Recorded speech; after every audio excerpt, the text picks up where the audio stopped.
where is the future naturally regenerated old growth going to come from? The answer is nowhere.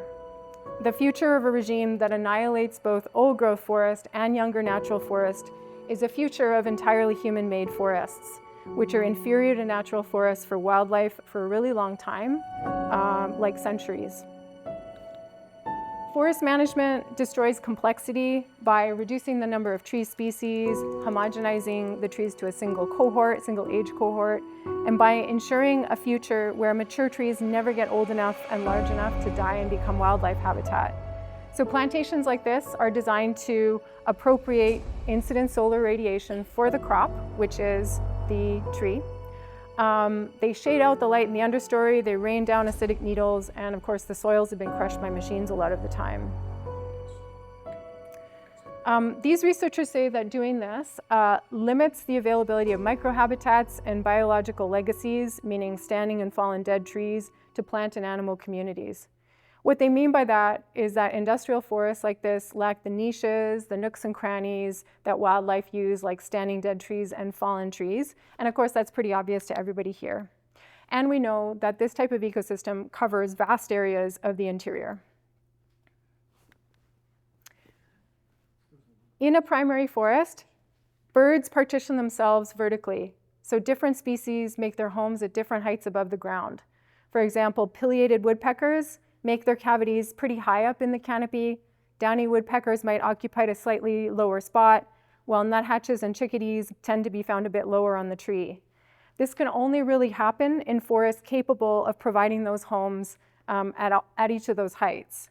Most of this is happening in dead trees, and there have to be enough dead trees for every hectare of forest for each of these unique homes to be built and maintained.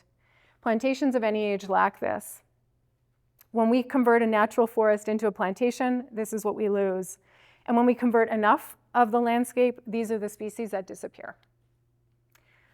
Primary forests have higher biodiversity than human-modified forests. So leaning trees in a primary forest is how weasels get through deep winter snow to hunt voles and mice. Irregular gaps in the overstory create dappled light that certain ferns require to thrive.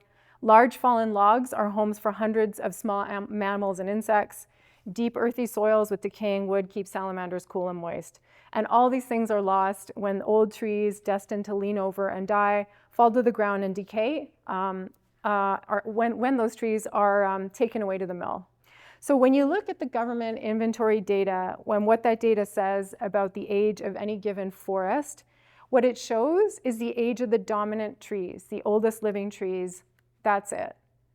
So a younger natural forest, like this one, that shows up in the provincial government inventory as being 100 years old, say there was a natural event that killed most of the trees 100 years ago, will contain standing dead trees, hollows, rotting logs, all of which are 2 to 3 times the age of those dominant living trees. It takes several generations of the oldest trees dying to create a load of fallen, rotting logs on the forest floor, like what's in the photo here. So this log represents unbroken natural forest development over maybe 500 years and is a very important habitat feature because it's used by voles and mice, which are the base of the food chain, and probably a few long-toed salamanders, and of course many, many invertebrates, bugs. So a natural forest like this one that is on paper 100 years old looks quite different from what a plantation will look like when it reaches 100 years. If we only look at the BC government forest inventory and see that a plantation is now 100, we assume that it looks like a natural forest of the same age, like this one, but that's not the case because it's just the dominant trees in that plantation that are 100. It will take several more generations of tree death and decay in that plantation over time to get the important structures wildlife need back, the standing dead trees and the fallen rotting logs in particular. Wildlife in this region don't have this time. I don't have a photo of a 100-year-old plantation. We have to imagine them because the oldest ones we have here are around 50 to 60. If you're talking about a forest regenerating after logging, it's not simply a matter of waiting 100 years for the trees to grow. You need to wait long enough for enough of them to rot and fall over before it will look and function like a proper forest again.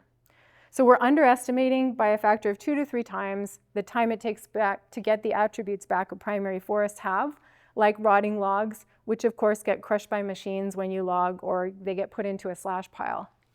So a 100-year-old natural forest could be considered therefore 2 to 3 times that old from the perspective of wildlife.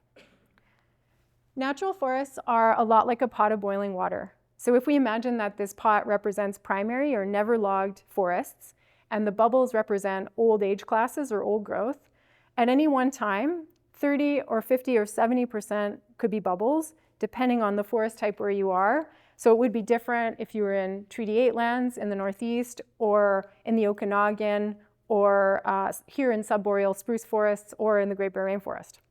So every ecosystem will have a different proportion of bubbles, and natural forests are always changing.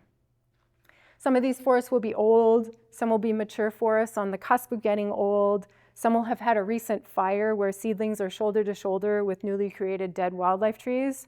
So my point here is that the bubbles of old growth require that the entire pot of primary forest be left to its own designs. Any type of rotational forestry destroys this process in its tracks.